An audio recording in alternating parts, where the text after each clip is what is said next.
started Holloway Literary in 2011, so that's 10 years of being a literary agent. I represent clients in a lot of different fields. It just kind of depends on what I'm interested in, and but romance, women's fiction, uh, young adult, domestic suspense, mystery, nonfiction, some light sci-fi and fantasy.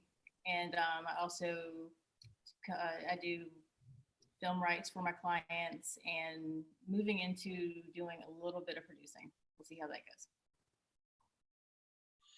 So I saw that you had a bachelor's degree in English and marketing with a minor in creative writing, and then you got a graduate degree in international relations. Was that all in service of a plan to become a literary agent, or were you just a fan of publishing? When did you get the literary agent bug? Right. Well, after all of my education, totally no strategy, which really concerned my parents, particularly my dad, when I told him I was getting an English major.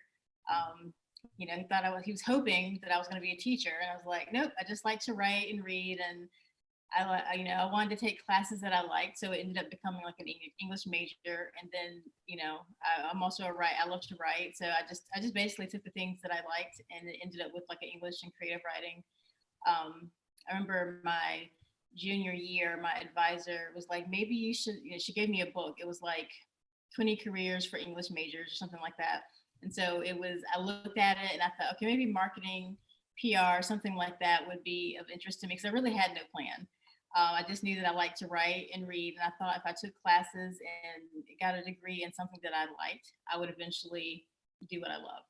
Like I said, my dad was really worried, but so it kind of led me into marketing communications, just fields where things where I could write in a corporate setting and create, marketing plans and PR, all that kind of good stuff. And after a while, I got married. I had my first two sons, and I realized that I wanted to get into like publishing. I wanted to work with books. So I interned with Elaine English in DC.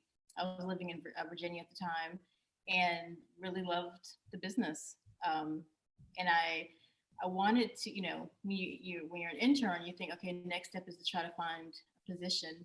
And because at that time, remote work wasn't really a thing. I was in Virginia. The industry was, primarily in New York, and I couldn't find any sort of like junior literary agent position or anything like that. So I opened my own agency.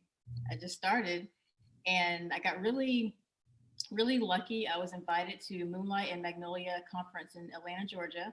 Met most of my first clients there, and just started just rock and rolled and started signing clients and making deals, and haven't stopped. It's a bold move. Start your own literary agent. Obviously, it's worked out. Your dad needn't have worried because here you are. You've got a successful literary agent agency all these years later.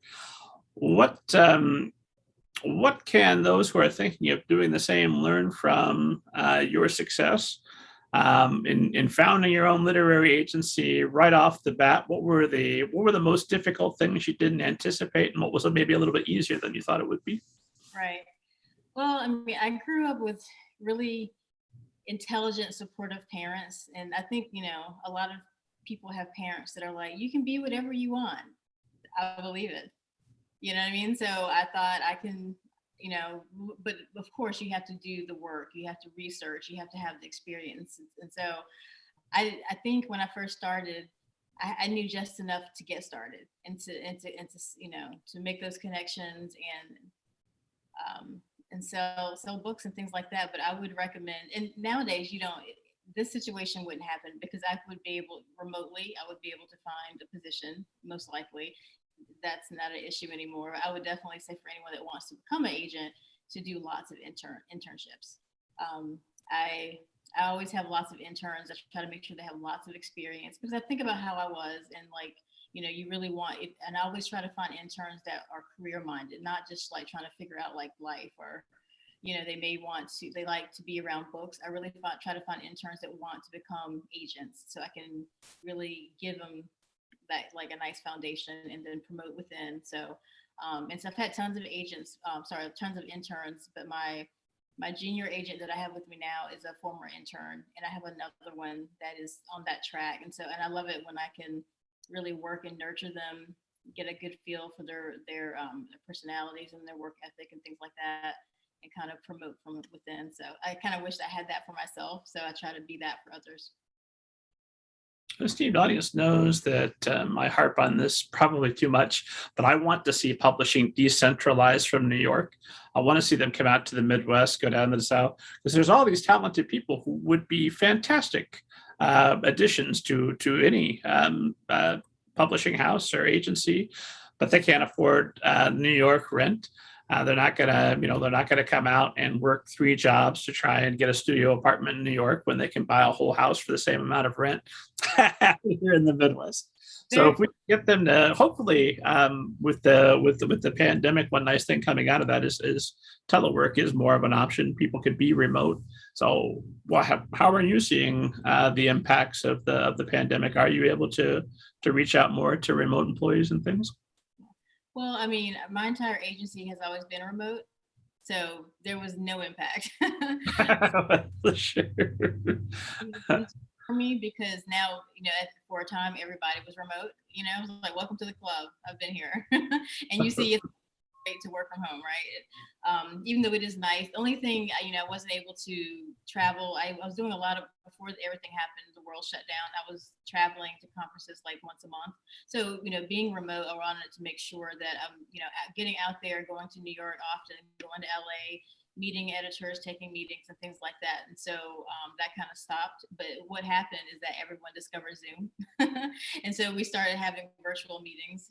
And so, and in fact, I've actually made more connections with Zoom, just because I don't have to travel and, make schedules work and things like that. So it's been fun for me. Yeah, when you're traveling places to do conferences or whatever, it's always a joy to meet other writers and publishing people. And even when it's not, it is, because at least you have a great story about how terrible it was that one time that you can tell forever going forward.